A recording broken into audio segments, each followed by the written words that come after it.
वगैरह वो चावल खाने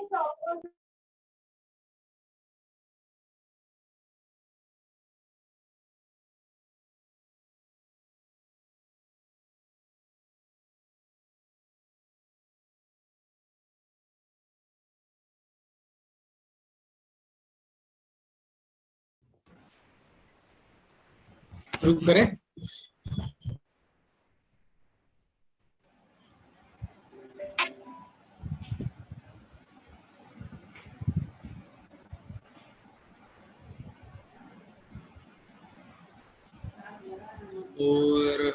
ताड़म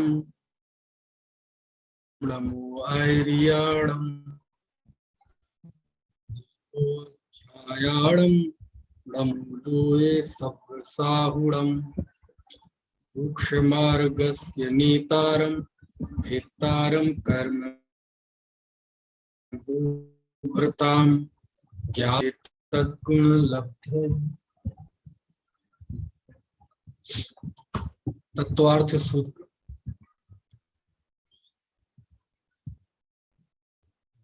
तीसरा अध्याय। अधोलोक का वर्णन चल रहा है और अधोलोक के वर्णन में सुबह हमने तीसरा सूत्र पढ़ा था। नार का नित्याशुद्धर्लेश्या परिणाम देह वेदना विक्रिया। क्योंकि जीव का प्रकरण है और जीव की मुख्यता से नरक आदि का वर्णन है। यही कारण है कि अधोलोक का बहुत बारीकी से वर्णन आचार्य ने नहीं किया। यदि अधोलोक का बहुत बारीकी से वर्णन देखना तो करणान योग के भूगोल के जो विशिष्ट ग्रंथ हैं, त्रिलोकसार, तिलोपनिषद आदि, उनको देखना चाहिए। क्योंकि तत्वार्थ सूत्र में जीव का ये प्रकरण है। 7 तत्वों में जीव तत्व का विवेचन चल रहा है, इसलिए आचार्य देव के विवेचन के केंद्र में जीव है।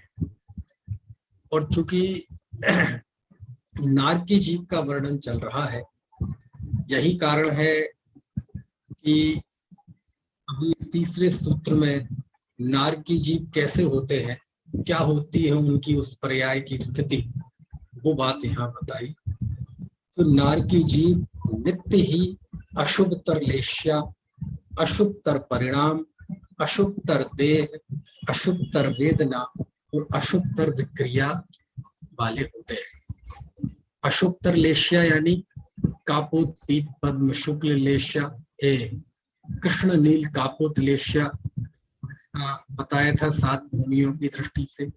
अशुभतर परिणाम यानी क्षेत्र विशेष के कारण से अशुभ स्पर्श, अशुभ रस, अशुभ गंध, अशुभ वर्ण और अशुभ शब्द, इन्हीं को यहाँ कहा है परिणाम। अशुभतर देह, देह भी अशुभतर है ना। और वेदना, शुरुआत के 82 लाख नरकों में उष्ण वेदना और शेष 2 लाख नरकों में शीत वेदना। और अशुभतर विक्रिया, चूंकि ये विक्रिया तो करते हैं अनेक अनेक तरह की, लेकिन वह सब अशुभतर विक्रिया होती है ना। यद्यपि विक्रिया करना एक बड़ी खास शक्ति है, लेकिन वह शक्ति अशुभतर है, वो दुख देने वाली है। दुख की वजह से ही वो पैदा होती है और वह विक्रिया करके भी उस जीव को दुख की ही प्राप्ति होती है ना। इस तरह से ये तीसरा सूत्र हमने पढ़ा। अब आगे का सूत्र देखते हैं।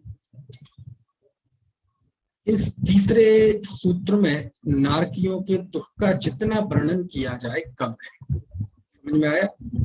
और कितना वर्णन कर लो, शास्त्र में बहुत वर्णन है उन नरकों के दुख का। तो इसलिए बात तो हमने सुबह की ही कि कैसे वो नरक में उनका जीवन होता है। कोई वहाँ नींद सोने वोने का तो कौन क्या सोएगा, है ना। सुकून से बैठ नहीं सकते, सुकून से सो नहीं सकते, बस वहां तो दुख भोगना है।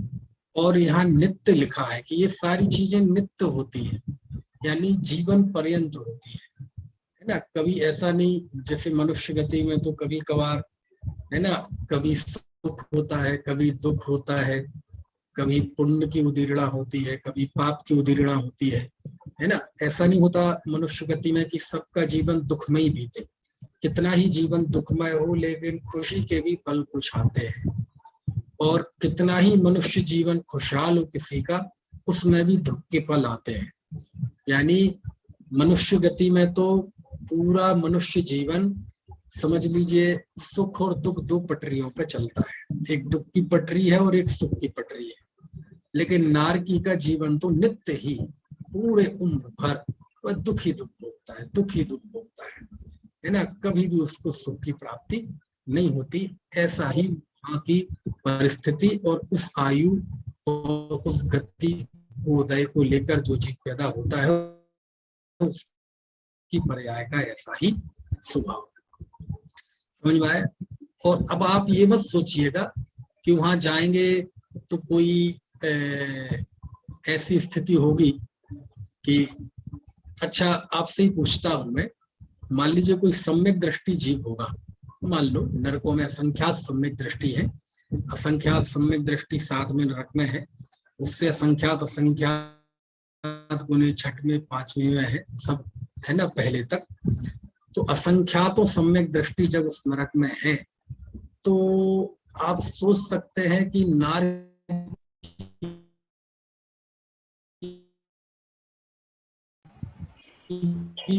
कितनी बड़ी, मतलब सम्यक में मिथ्या दृष्टि है। और आप क्या सोचते हैं कि जैसे हम वहां सम्यक दृष्टियों को देखने जाएंगे, खोजने जाएंगे, ऐसा होगा नहीं, खोजने जाने की शक्ति नहीं है हमारी। लेकिन हम एक केवल कल्पना करें तो आपको क्या लगता है सम्यक दृष्टि तो वहां सुखी होंगे? नहीं।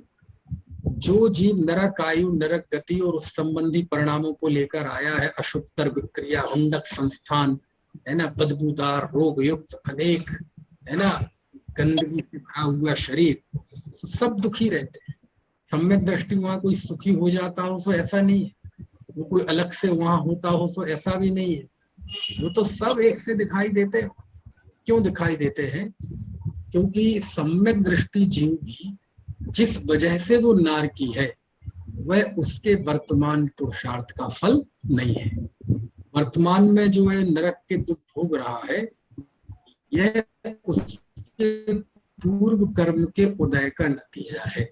और चूंकि वह पाप उस जीव ने खुद किए थे, और जब खुद किए थे तो उसका उदय वो भोग रहा है। इसमें कहीं कोई संदेह के लिए गुंजाइश नहीं है।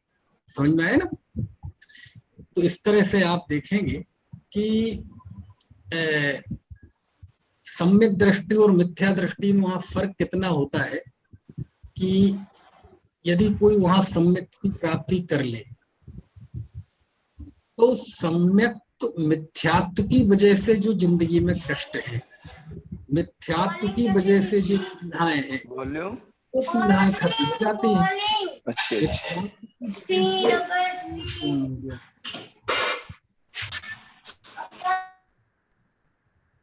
मिथ्यात्व की वजह से जो पीड़ाएं होती है वो पीड़ाएं खत्म हो जाती हैं। बाकी तो पीड़ाएं उसके जीवन में रहती है ना। जैसे कोई सम्यक दृष्टि हो जाए तो दर्शन मोह के उदय से जो विपरीत अभिनिवेश है वो समाप्त हो जाएगा। अनंतानुबंधी के उदय से जो अनंत आकुलता थी वो समाप्त हो जाएगी। समझ में आया ना। लेकिन वो नरक आयु, नरक गति संबंधी जो कष्ट हैं, भूख के, प्यास के, सर्दी के, गर्मी के, माड़न के, ताड़न के, तिल तलक के, देह के खंड, ये सारे तो चलते ही हैं, इसमें कोई कमी नहीं आएगी। समझ में है ना। और वो भी लड़ेगा झगड़ेगा। कौन? नारकी। क्यों? क्योंकि वहां की पर्याय की ऐसी ही स्थिति है, वहां की पर्याय का ऐसा ही स्वभाव है। तो कुदरत में कहीं भी अन्याय नहीं है। कुदरत में सर्वत्र न्याय है। अपने किए हुए पापों का फल भोगना ही पड़ता है, चाहे वह सम्यक दृष्टि हो, चाहे मिथ्या दृष्टि हो, चाहे सम्यक्त्व की अवस्था में किया गया पाप हो, चाहे मिथ्यात्व की अवस्था में किया गया पाप हो, वो आपको भोगना ही पड़ता है। समझ में आए ना।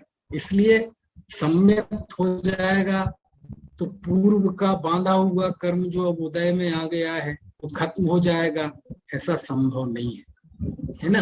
क्योंकि जो अब भुज्यमान आयु में पीड़ा है वो तो आपको नित्य मृत्यु पर्यंत आपको भोगनी पड़ेगी। तो उसमें अच्छी बात यह है लेकिन कि उस पीड़ा में भी जीव सम्यक दृष्टि हो सकता है, यानी उस अवस्था में भी जीव चाहे तो अनंत संसार का नाश कर सकता है। उस समय में भी चाहे तो वह 41 प्रकृतियों का संवर कर सकता है और नरक से निकल कर भी तीर्थंकर हो सकते हैं, है ना। तीसरे नरक से निकल कर भी जीव तीर्थंकर हो सकता है, समझ में है ना। तो ये एक यानी वह नरक की वेदना, नरक की पीड़ा व्यक्ति को मुक्ति के मार्ग की शुरुआत करने से वंचित नहीं कर सकती। यदि उस अवस्था में जागृत विवेक वाला व्यक्ति हो, होनहार उसकी अच्छी हो, तो ऐसी अवस्था में भी वह जीव भेद विज्ञानी हो सकता है। कितने आश्चर्य की बात है। यानी जो 24 घंटे 365 दिन हजारों वर्षों तक, और यदि सागरों की आयु है तो असंख्यातों वर्षों तक, जो भूख प्यास सर्दी गर्मी आ मरे मरे बचाओ बचाओ, इन्हीं परिणामों में जिसका जीवन निकलता हो, तो ये बड़ी आश्चर्य की बात लगती है कि ऐसी स्थिति में उस जीव को तत्व विचार कैसे होता होगा, और तत्व विचार के साथ साथ वह सम्यक दृष्टि कैसे हो जाता है, ये बहुत आश्चर्य की बात है।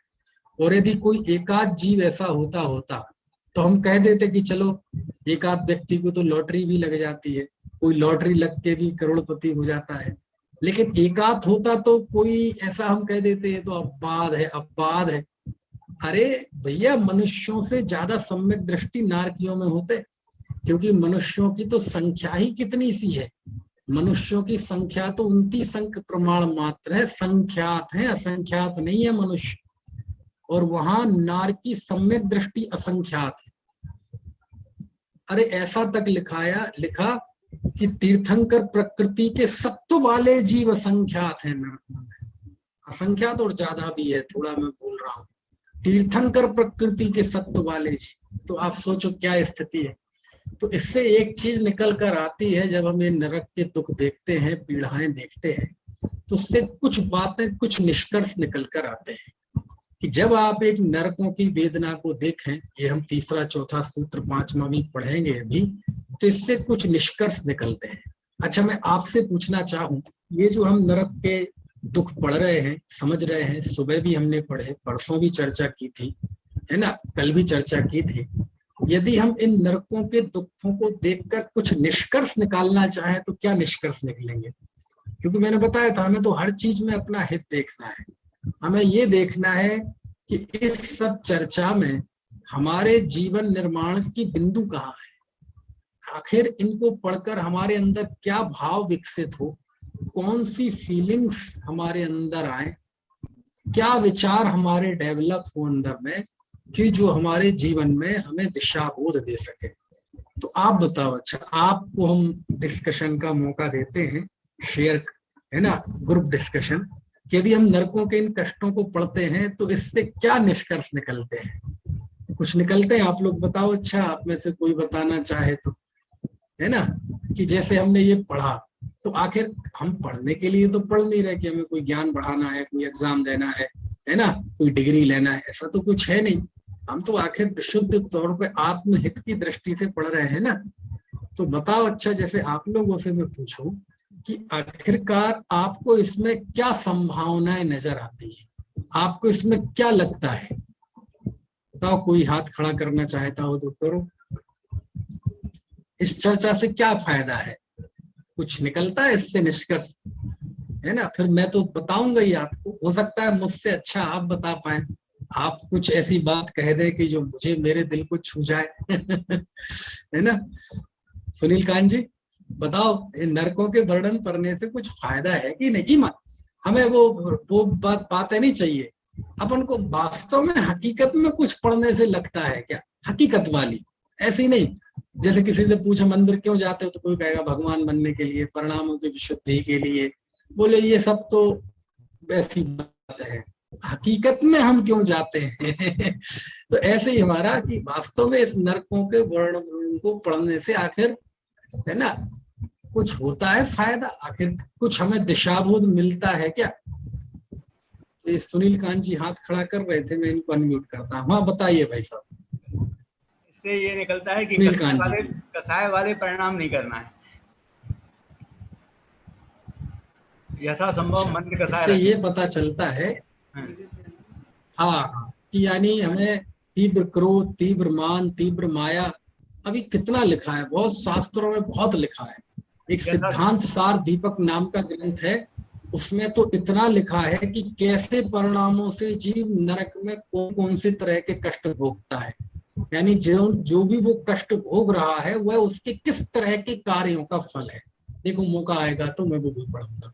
यानी सुनील कांत जी ये कह रहे हैं कि नरकों के वर्णन पढ़ने से हमें लगता है कि जीवन में पवित्रता हो, कषाय ना हो, यही कह रहे हैं ना। चलिए, बहुत खुशी की बात है। ये बिमला जी भी कुछ कह रही हैं, बहुत दिनों बाद दिख रही।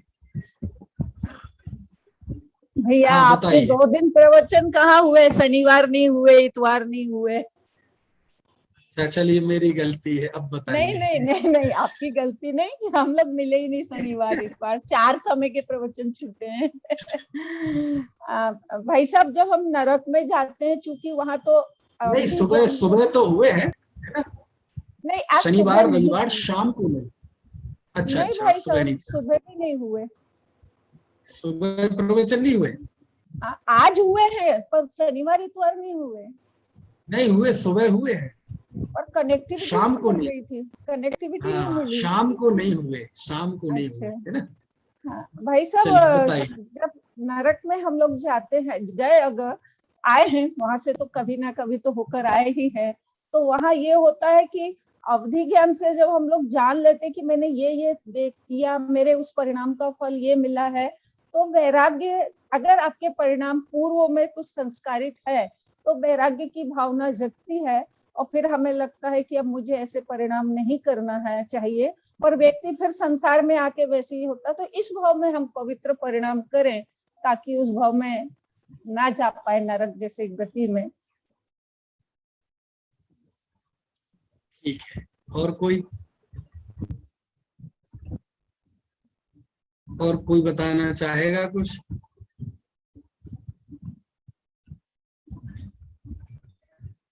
हाँ, महेंद्र जी बताना चाह रहे हैं,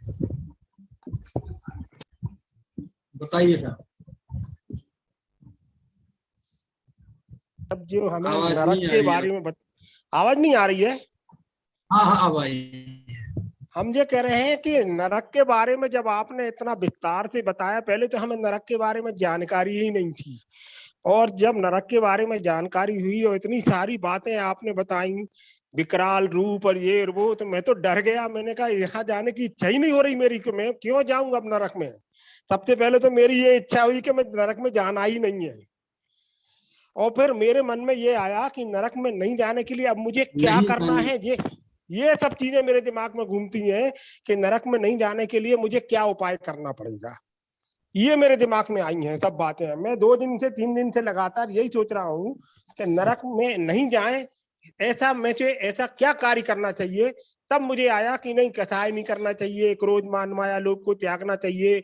बहुत सी बातें आपने जो बताई हैं उस पर हमें अमल करना चाहिए, ऐसा हमारे मन में भाव आया है, और हमने उस दिशा में कार्य भी शुरू किया है। हालांकि अब गृहस्थ होने के नाते उतनी मतलब कुछ पाबंदियां हैं, लेकिन फिर भी जैन धर्म और जैन धर्मी होने के नाते हमारे मन में जो अब आप देखो ना, कि जो आपने जो लेस्याएं बताई, उस लेस्याओं के अनुसार आदमी किस तरह के भाव कहाँ कहाँ क्या क्या करता है, ये सारी चीजें जानने के बाद तो अब ऐसा लगता है कि कृष्ण, नील, कापोत, ये 3 जो अशुभ लेस्याएं हैं उनका तो सर्वथा त्याग करना ही चाहिए। और उसके बाद में जो बाकी की 3 लेस्याएं हैं उसमें कृष्ण, नील, कापोत छोड़ के और पीत, पद्म, शुक्ल, तो हमें कम से कम ऐसे भाव करना चाहिए कि हम शुक्ल तक तो पहुंचे, और शुक्ल तक नहीं पहुंचे तो उसके पहले की 2 कथाएं तक पहुंचे, क्योंकि ये जीवन में संभव नहीं है आग्रह में रहते हुए, लेकिन फिर भी भावना तो भा सकते हैं अपन। अध्याय जब हम आएगा, 6वां अध्याय जब आएगा, तो उसमें नरक आयु के कारण लिखे हैं आचार्य ने एक सूत्र में। जी जी जी। बहुवारम परिग्रह नरकस्य आयुषा, जी जी जी। तो उस सूत्र से ये भी पता चलता है कि जीव नरक में क्यों जाता है। तो उसमें लिखा बहुत आरंभ और बहुत परिग्रह ए नरक आयु का कारण है। जी जी अब बहुत आरंभ में यानी जो हमारे रूटीन के जीवन में जो हिंसा होती है ना, वो जी जी ज्यादा करना, और जी बहुत परिग्रह का भाव रखना, जी बहुत जी दुनिया में आगे बढ़ने की इच्छा रखना, जी बहुत जी पैसा कमाओ, मेरा बहुत बड़ा घर, ये सारे भाव नरक आयु के कारण लिखे हैं। और यदि जी नरक आयु से बचना हो तो संतोषी प्रवृत्ति हो, यत्नाचार रूप प्रवृत्ति हो, तो इतना जी मात्र नरक आयु से बचने के लिए पर्याप्त है। लेकिन चतुर्गति परिभ्रमण से बचने के लिए इतना पर्याप्त नहीं है। उसके लिए जी आपको सम्यक दृष्टि, ज्ञान और चारित्रवंत होना पड़ेगा, है ना। हमारे सुरेश जी, इनको मैं अनम्यूट कर रहा हूं।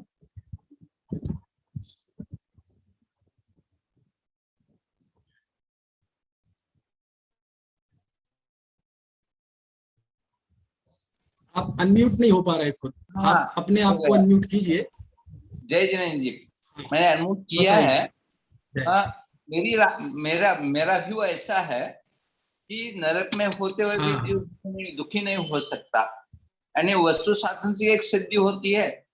और दूसरी बात यह है कि निमित्त दुख का कारण नहीं है, इसी कारण ये जीव अपना कल्याण कर सकते वहां रह के भी, ऐसा मुझे कहना था।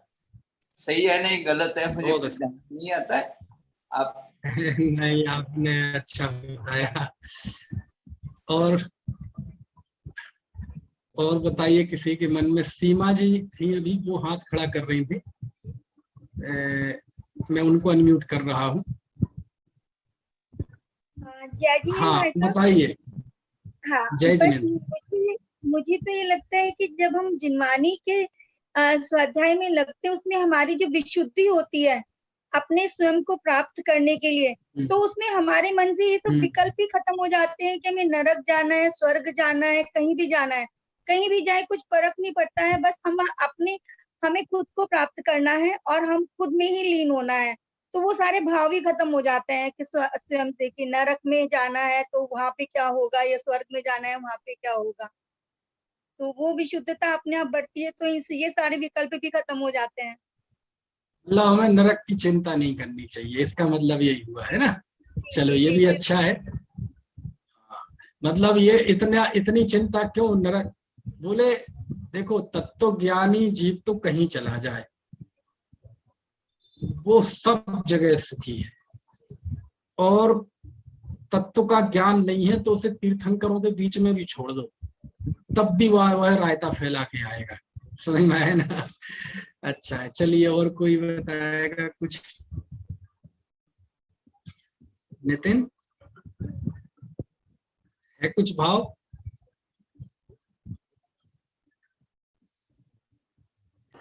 अपनी गौरव गाथा सुनने के बाद, जो अतीत बीत चुका है, वर्तमान में ये परिणाम होते हैं कि भविष्य ऐसा ना हो। कैसे भी किम कर्तव्य, कुछ भी ऐसा कुछ ऐसा किया जाए, कुछ ऐसा मतलब धार्मिक गतिविधियों के माध्यम से धर्म में परिणामों में ऐसी विशुद्धता आए कि हम वो नवीन कर्म बंधन में नरक गति ना पाए। कर्म का बंधन तो चलता ही है। हाँ चलिए, बहुत अच्छा। देखो सब आप लोगों ने, सबने बहुत अच्छी अच्छी बातें बताई, और इसमें कहीं कोई संदेह नहीं है कि नरकों से भय लगना ही चाहिए, और नरकों से नहीं बल्कि चतुर्गति से भय लगना चाहिए। यदि हम ये सोचते हैं हमें केवल नरक से भय लग रहा है, तो इसका मतलब आपको केवल शारीरिक दुखों से भय लग रहा है, अभी संसार का भय नहीं लगा है ना। चलिए, लेकिन अभी नरक से भी भय भी कम से कम हमें दुर्ध्यान से बचाएगा, और दुर्ध्यान से बचाएगा, अशुभ से बचाएगा, तो हमारे आगे बढ़ने की संभावनाएं भी बनी रहेंगी, है ना। चलिए, सीमा जी कुछ कह रही हैं दिल्ली से, बोलिए, अनम्यूट कीजिए अपने आप को। जी, हाँ जय जिनेन्द्र भाई बताइए। साहब जी। मुझे ऐसा लगता है कि हमें ना अभी जो आपके प्रवचन सुनने से मुझे ऐसा लगा है कि मतलब मुझे हर पल सजग रहना है। मुझे कुछ ऐसा नहीं करना है कि मेरे भाव आगे के बिगड़े। चाहे मैं नरक गति में जाऊं, चाहे मैं देव गति में जाऊं, या किसी भी गति में वापस या मनुष्य गति में आऊं, मतलब यदि मैं हर पल सजग रहूंगी और मेरे परिणाम सही रहेंगे तो एक दिन सही दिशा मिलेगी मुझे। मैं ऐसा सोचती देखो, जीवन की सबसे बड़ी असफलता है अज्ञानता में मरना। हूँ। इससे बड़ी कोई असफलता नहीं है। गरीबी में मर जाए ये कोई असफलता नहीं है, बीमार दशा में मरे ये कोई असफलता नहीं है ना। लोक में प्रतिष्ठा नहीं हो पाई, नाम नहीं मिल पाया और मर गया, ये कोई असफलता नहीं है। ये सफलता और असफलता के बहुत तुच्छ पैमाने हैं। समझ में आया ना? है किसी की शादी नहीं हो पाई, शादी हो पाई तो बच्चे नहीं हो पाए, बच्चे हुए तो बच्चों के बच्चे नहीं हो पाए और उसके पहले ही देह छूट गई, ये कोई मापदंड नहीं है सफलता के। अज्ञान भाव में मरना ये सबसे बड़ी दयनीय स्थिति है जीव की, है ना। इसलिए कोशिश करना चाहिए कि अज्ञान दशा में जीवन न छूटे। अज्ञान और असंयम है ना, ये है ना। अज्ञानी नहीं, ज्ञानी हो और ज्ञान प्राप्त करके संयम अंगीकार करे, है ना। और उसके बिना यदि देह छूटती है, मिथ्यात्व अवस्था में छूटना ये बहुत बड़ी असफलता है। और सम्यक्त भी हो लेकिन असंयम में देह छूटना ये भी एक असफलता है। बहुत बड़ी असफलता तो नहीं लेकिन ये भी एक असफलता है ना। चलिए, निपुण जी कुछ कह रहे थे, आपने लिख के तो भेजा था कुछ। यही कहना था कि स्वरूप से नजदीकी बढ़ाने के लिए ये तत्वों का जो निर्णय है वो उसमें हमारा उपयोग बराबर लगना चाहिए। और न केवल नरक जो आप बता रहे हैं, न केवल नरक गति की बात है, ये चारों गतियों की जो हम बात कर रहे हैं इनमें भ्रमण कर रहे हैं और नरक गति में जाके पक्का आए होंगे, तो उन सब गतियों से बचने का उपाय यही है कि भाई ज्ञान होवे। और अभी आपने कहा कि अज्ञान का अभाव, मतलब यथा तत्वों का निर्णय करते हुए स्वरूप के साथ नजदीकी हमारी बढ़े, तो कदाचित ये संभव है कि भाई, कदाचित क्या पूर्णता संभव है फिर तो, कि हमारा भी भाव का अभाव हो सकता है। अशोक जी अंकल कुछ कहेंगे? करो भाई मार्गदर्शन सबका। अनम्यूट कीजिए अपने आप को। ये बहुत ही अच्छा विषय है कि मेरा जीवन किस ओर जा रहा है, ये निर्धार मुझे करना है। और हम दुख से तो डरते हैं लेकिन दुख के कारणों को नहीं समझते। जैसे कि आपने बताया, दुख का सबसे बड़ा कारण मेरा मिथ्यात्व ज्ञान असंयम है। सर्वप्रथम मुझे अपने अंदर जो मेरे अंदर मान्यता के स्तर पर जो मेरी अंदर बैठा हुआ है मिथ्यात्व, देहादि में एकत्र बुद्धि, मत बुद्धि, ये छोड़ने का सबसे मुझे करना चाहिए। हम चिंता तो नरक की करते हैं लेकिन जो नरक के आदि कारण है, खोटी चतुर्गति कारण है, उसकी ओर हमारा ध्यान नहीं जाता, उससे नहीं डरते हम, तो इसलिए हमारा दुख दूर नहीं जाता। इसलिए हमें अपने जीवन में सर्वप्रथम अपने श्रद्धान को, अपने अंदर की मान्यता को नहीं रखना चाहिए कि मेरा कैसी मान्यता अंदर बैठी हुई है, सात्वत के प्रति, स्वरूप के प्रति, जिनवाणी के श्रद्धान के प्रति, उसके प्रति बहुत सजगता होकर के सम्यक निर्णय पूर्वक मेरे श्रद्धान करना चाहिए। तो नरक आदि गति अपना छूट जाएंगी। और कदाचित कोई नरक जाएगा भी तो वहां भी वो स्वरूप में रहेगा, तो वो भी रहने लायक है ही नहीं। लेकिन यदि देवगति में चला भी गया तो वहां भी बिना सम्यक वहां भी दुखी है, वो क्या करेगा? वहां भी वो मानसिक दुखी है और शारीरिक दुखी है, दुख दोनों बराबर है। लेकिन वहां इसलिए अच्छी मानते हैं कि वहां अनुकूलताएं होती हैं, जीव को शारीरिक कष्ट नहीं होता और समागम मिल जाते हैं उसको समर्षण आदि के, इसलिए कदाचित अच्छे का है। लेकिन वास्तविक गति कोई अच्छी नहीं है। मेरा जो जीवन है वो अपने स्वरूप की उपलब्धि करना चाहिए, ये मेरे लिए करने का कार्य है। शेट्टी साहब कुछ बोल रहे हैं। हाँ बोलिए शेट्टी साहब।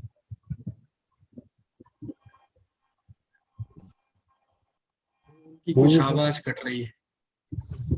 मीनाक्षी जी कुछ बोल रही है, इनको मैं अनम्यूट कर रहा हूँ। हाँ, अपने आप को अनम्यूट कीजिए।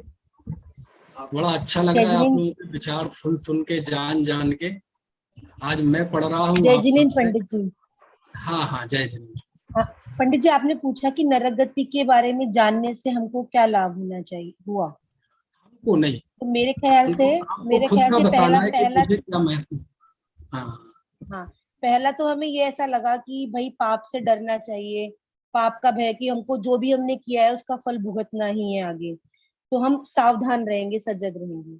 दूसरा कि जो हमारी वर्तमान परिस्थितियां हैं उसमें हम छोटे छोटे दुखों से दुखी हो जाते हैं। अब जब हम ऐसा विचार करते हैं कि नरक का दुख ऐसा था, इतना तीव्र दुख था, वो हमने भोगा, तो हम आज के परिणामों में भी हमें थोड़ी समता मिलेगी कि हाँ, ये दुख उन दुखों की अपेक्षा क्या है, तो हम थोड़ा अपने आप को सहज कर पाएंगे। बहुत अच्छा। कुल मिला के आपका कहना यह है कि हमें कहीं ना कहीं है ना संसार से भय लगे। हमारे जयंत भाई कुछ कहना चाह रहे हैं। हमारे कक्षा में जितने लोग बैठे हैं सब ज्यादातर विद्वान विदुषी हैं, है ना, इसलिए अपनी बात भी इतने अच्छे से बता पाते हैं कि हमें भी आनंद आता है। हाँ जयंत भाई बोलिए। जय जिनेन्द्र सर। हाँ जय। बस निवेदन ये था कि आपने वो अभी बताया कि अज्ञान से जीव का मरना बहुत ज्यादा नुकसानदायक है, तो हम हमारे जीवन में गुरुदेव श्री द्वारा उद्घाटित तत्व ज्ञान को प्रतिदिन अध्ययन कर रहे हैं, 7 तत्व 6 द्रव्य का निर्णय कर रहे हैं, तो अब हमारे हाथ में तो यही है। अब अगर अज्ञान पूर्वक जिस अज्ञान की आप बात कर रहे हैं समय दर्शन के संबंध में, उस अज्ञान पूर्वक अगर मरण हो गया तो आगे की गतियों में हमें प्राप्ति होगी, ऐसा हम विश्वास रखते हैं, या और कुछ करना हो तो बताइए।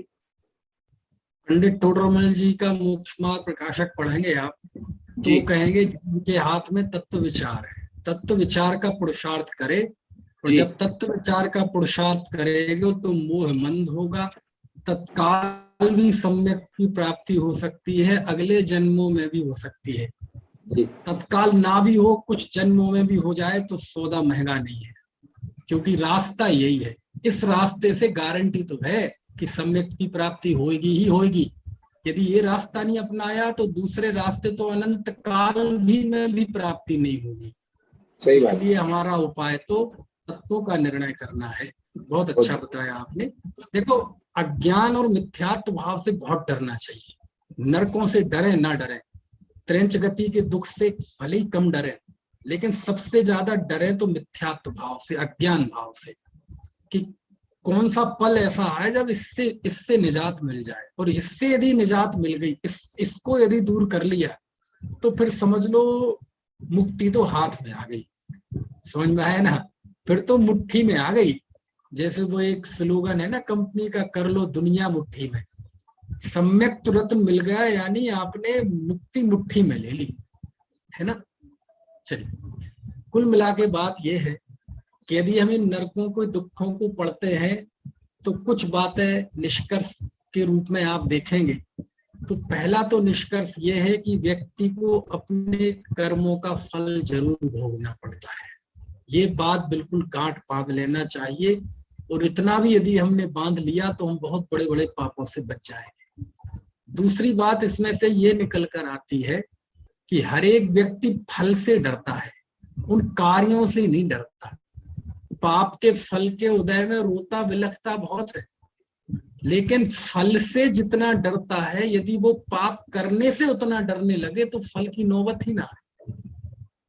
तीसरी बात यह है कि जब हम ये देखते हैं कि इतनी भयंकर परिस्थितियों में भी जीव सम्यक की प्राप्ति कर लेता है, इसका मतलब ये है कि सम्यक के लिए हम जो कहते हैं कि माहौल खराब है, ये है वो है, कहते हैं ये यदि कोई बहाना बनाता है कि पंचम काल है और साक्षात देव का विरह है, गुरुओं का समागम बहुत दुर्लभता से होता है, शास्त्र पढ़ने जैसी बुद्धि नहीं है, पढ़ाने वाले नहीं है, कहते आपसे बड़ा अभागा कोई नहीं है। यानी साधना परिस्थितियों की मुहताज नहीं होती। यदि आपके अंदर सच्ची नियत है और अंतरोन्मुखी पुरुषार्थ करेंगे तो जहां जिस स्थिति में बैठे हैं उस स्थिति में सम्यक की प्राप्ति कर सकते हैं। क्यों? जब 7वें नरक का नारकी कर सकता है तो फिर दुनिया का कोई भी व्यक्ति कर सकता है। हम तो 7वें नरक के नारकी जैसे नहीं है ना, हमारी सबकी परिस्थिति तो बहुत अच्छी है, उसके हिसाब से तो कोई तुलना ही नहीं है। समझ में आया ना।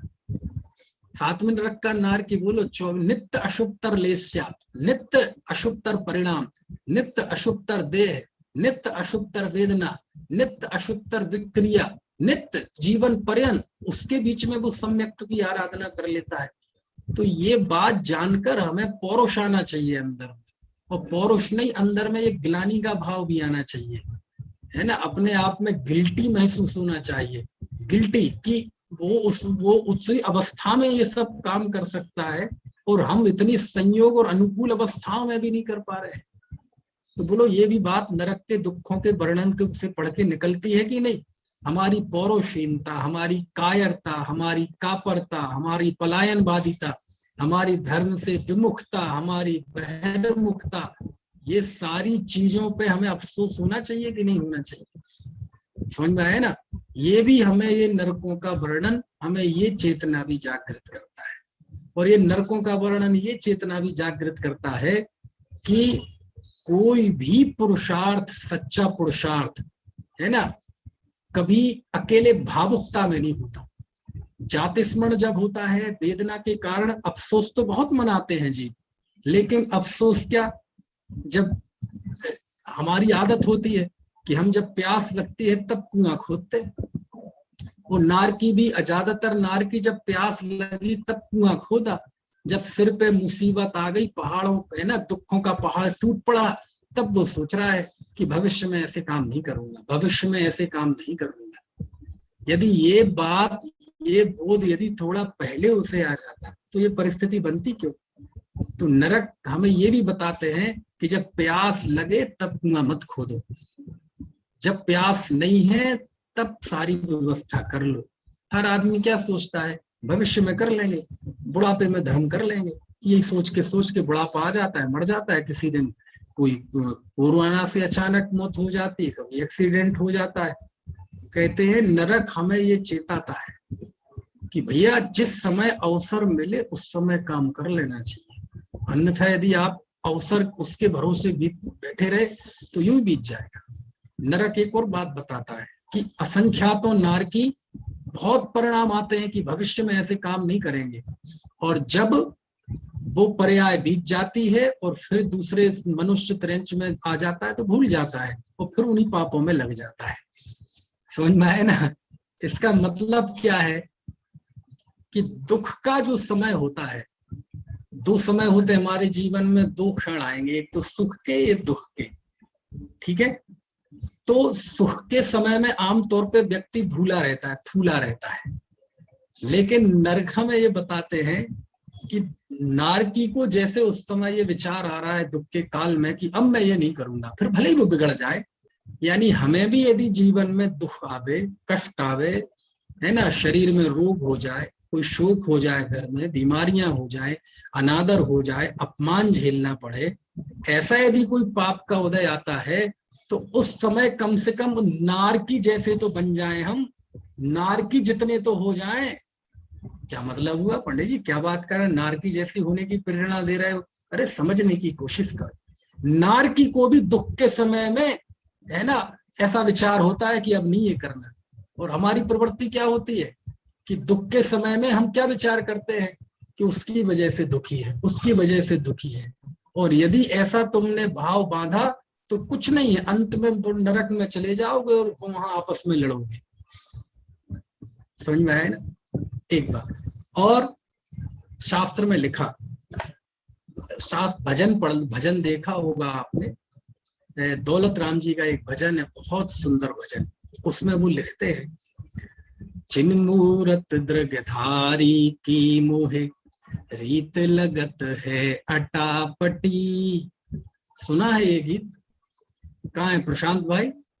वो खिड़की बंद है उनकी, ये बहुत अच्छा गाते हैं। चिन्मूरत दृगधारी की मोहे रीत लगत है अटापटी। चिन्मूरत, चिन्मूरत मतलब आत्मा, चैतन्य मूर्ति। चिन्मूरत दृगधारी, चिन्मूरत की श्रद्धा का धारण करने वाला, यानी जिसकी श्रद्धा में ये समा गया है कि मैं शुद्ध चिन्मात्र वस्तु हूं, ऐसा सम्यक दृष्टि जी। तो चिन्मूरत दृगधारी, जिसकी श्रद्धा में ये स्वीकार हो गया है कि मैं चैतन्य मूर्ति आत्मा हूं, उस जीव की परिणति मुझे बड़ी निराली लगती है।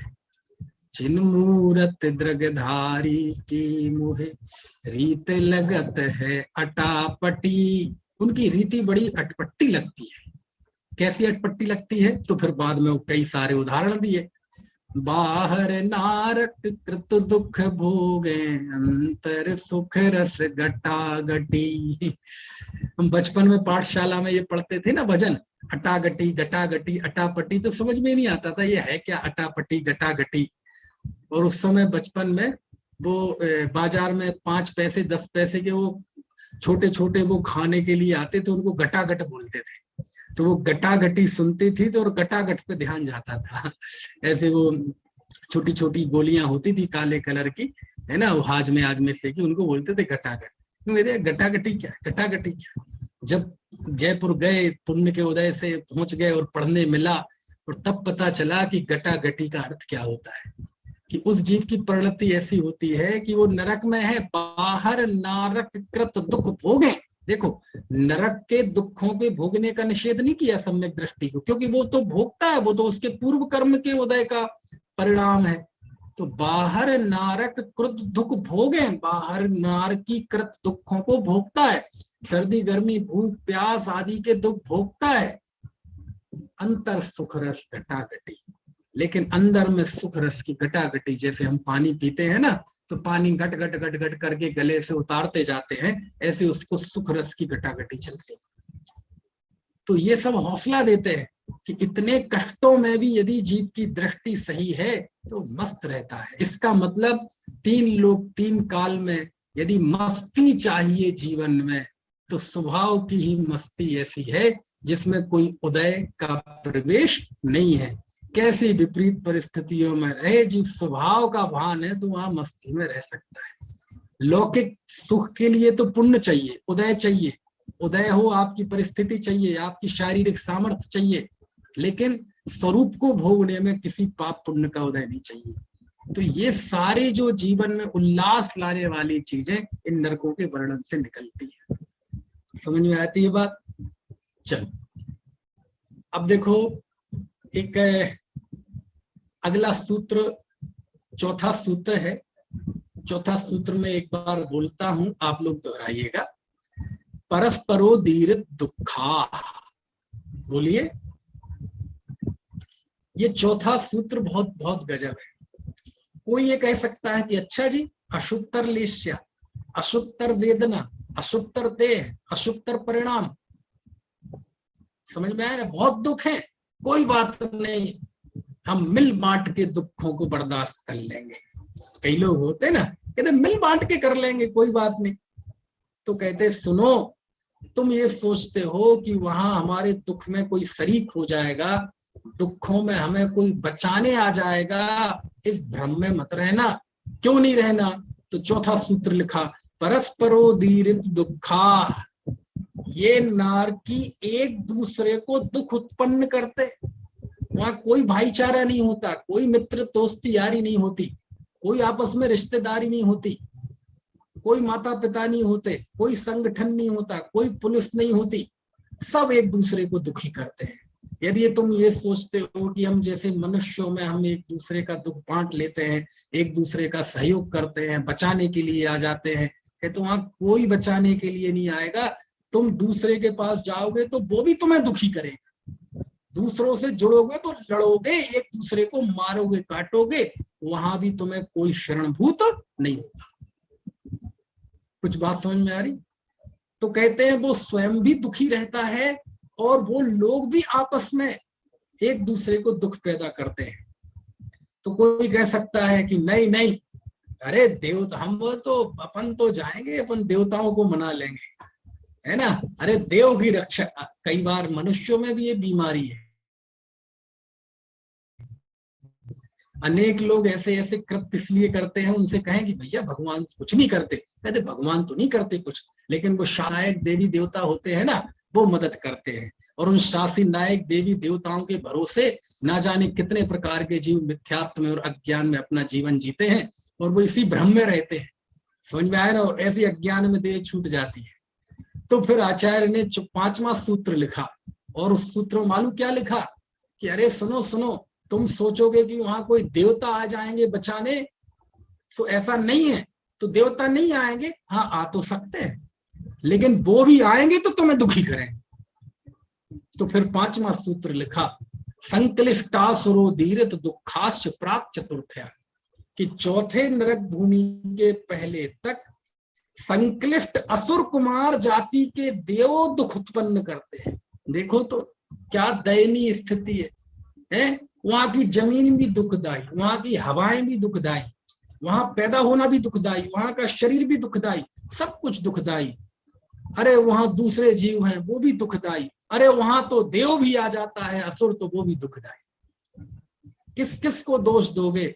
जमीन को दोष दोगे, हवाओं को दोष दोगे, देवों को दोष दोगे, दूसरे जीवों को दोष दोगे, किसको दोष दोगे? अरे भैया अपना दोष मान लो ना, अपना दोष स्वीकार कर लो, क्योंकि ये सारे तुम्हारे दुश्मन बने हैं तो ये तुम्हारे दोष की वजह से बने हैं। समझ में आया ना? है, हमने पाप किया, पुलिस पकड़ के ले गई, है ना, वकील ने केस बनवाया और जज ने हमें सजा दे दी। अब तुम जज को गाली दो, वकील को गाली दो, पुलिस वाले को गाली दो, अरे अपने अपराध को गाली दो ना। क्या कहा? कितनी ऐसे तो यदि अपने अपराध को गौण कर दोगे और सारी दुनिया को गाली देते रहोगे, दोष देते रहोगे, तो फायदा क्या है? उससे जीवन व्यर्थ चला जाएगा।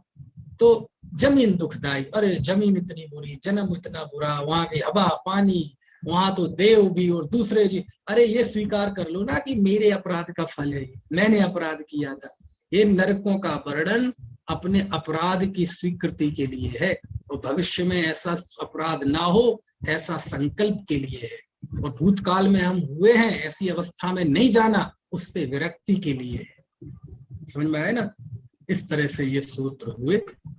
अभी का समय हो गया है और चर्चा हम कल करेंगे। यदि किसी का कोई प्रश्न हो तो आप पूछ सकते हैं, नहीं तो फिर सुबह चर्चा करेंगे।